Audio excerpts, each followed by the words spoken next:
आप सबको प्रभु यीशु के मधुर नाम से मेरा वंदन करता हूँ। आज फिर प्रभु का वचन से कुछ बातों को मनन करने के लिए प्रभु जो अवसर हमारा जीवन में दिया है, इसके लिए मैं प्रभु का बहुत बहुत धन्यवाद करता हूँ। सुबह के समय प्रभु का वचन जो मनन करते हैं वो हमारे लिए बहुत बड़ा आशीष का कारण होता है। अब पौलुस की कुछ प्रार्थना हम प्रभु का वचन में देखने के लिए मिलता है। अब प्रभु का मर्जी है तो इन दिनों में उससे आपके सामने लाने के लिए मैं चाहता हूँ।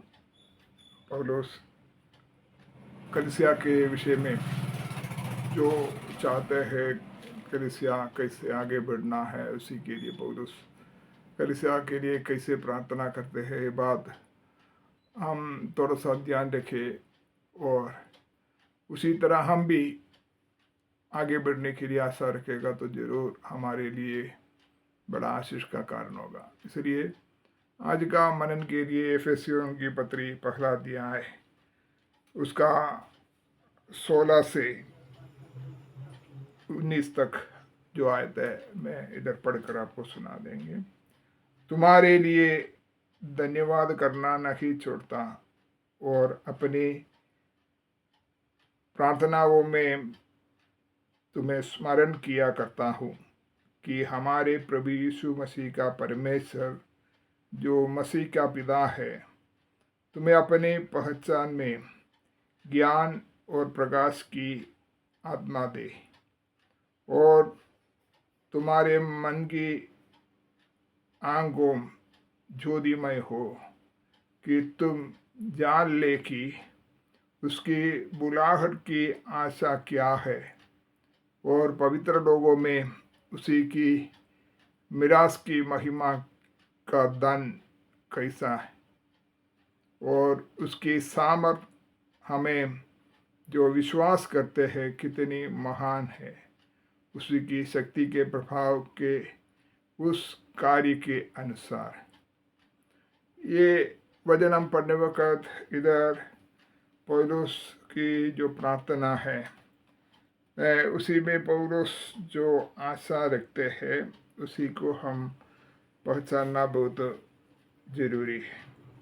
इधर तुम्हें अपनी पहचान में ज्ञान की आत्मा प्रभु दे और प्रकाश की आत्मा तुम्हें दे और तुम्हारे मन की आंखें ज्योतिमय हो कि तुम जान ले कि उसकी बुलाहट की आशा क्या है।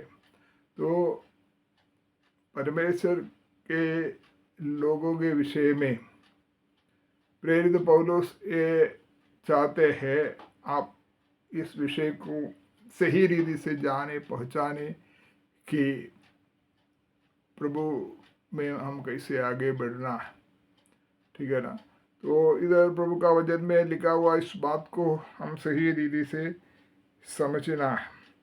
इधर खास तौर पर पहला बात है ज्ञान की आत्मा को हम प्राप्त करना, दूसरी है प्रकाश की आत्मा हमें प्राप्त करना है, तीसरी बात है हमारा मन की आंखें ज्योतिर्मय होना है। अगर मन की आंखें ज्योतिर्मय नहीं होता है तो उसकी बुलाहट की आशा क्या है करके हमें समझने के लिए मौका नहीं मिलता है। तो 14 बात है हमारा मन की आंखें ज्योतिर्मय होने से हम क्या करना है, उसकी बुलाहट की आशा क्या है करके पहचानना चाहिए। पांचवा है पवित्र लोगों में उसकी महिमा का दान कैसा है। इस विषय को भी क्या करना है, हम जानना बहुत जरूरी है। और उसकी सामर्थ हमें जो विश्वास करते हैं कितनी महान है। विश्वास करने वाले हमारे ऊपर परमेश्वर की सामर्थ कितना महान है, ये भी हम जानना बहुत जरूरी है। और उसकी शक्ति के प्रभाव के उस कार्य के अनुसार हमारा जीवन में जो होते हैं उसी को भी हम क्या करना है, पहचानना बहुत जरूरी है। तो ऐसा 7 बातों के लिए क्या करता है प्रेरित पौलुस यहाँ प्रार्थना करते हैं। तो एक एक बातों को लेकर हम विस्तार से पढ़ना है तो बहुत लंबा समय होता है। अब मेरा ये शुरुआत की समय है, ज़्यादा सब्सक्राइब लोग करते हैं और ज़्यादा देखने वाला, शेयर लाइक करने वाला जब आ जाता है तब क्या करता है, हमें ज़्यादा समय इस वीडियो करने के लिए मौका मिल जाता है। उस समय प्रभु का मर्जी है तो हम एक एक बातों को लेकर विस्तार से पढ़ेंगे। लेकिन अब आप लोग इस विषय को थोड़ा सा मनन करें। पौलुस जो आशा करते हैं वैसा अनुभव में मुझे बढ़ना है, तो उसी आशा के साथ जब आप प्रार्थना करेगा तो आपको भी उस अनुभव को पाने के लिए मौका मिल जाता है। इन दिनों में परमेश्वर की कलीसिया इस ऐसे अनुभव में आगे बढ़ना चाहिए।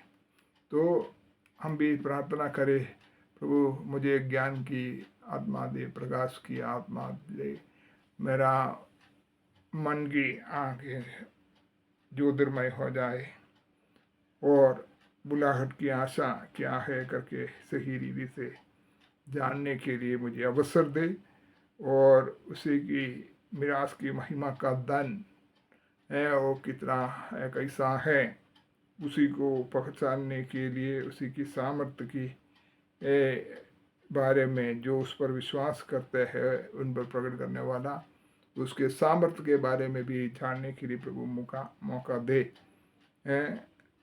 तो उसकी शक्ति के प्रभाव के अनुसार वो विश्वास करने वालों के जीवन में कैसे कार्य करते हैं, ये सब बातों को जानने के लिए बड़ी आशा के साथ जब हम प्रार्थना करेगा हमें और आशीष पाने के लिए मौका मिल जाता है। इन वजन से प्रभु आप सबको आशीष दे। ये आज का दिन आपका बड़ा आशीष का कारण बने। प्रभु सबको आशीष दे।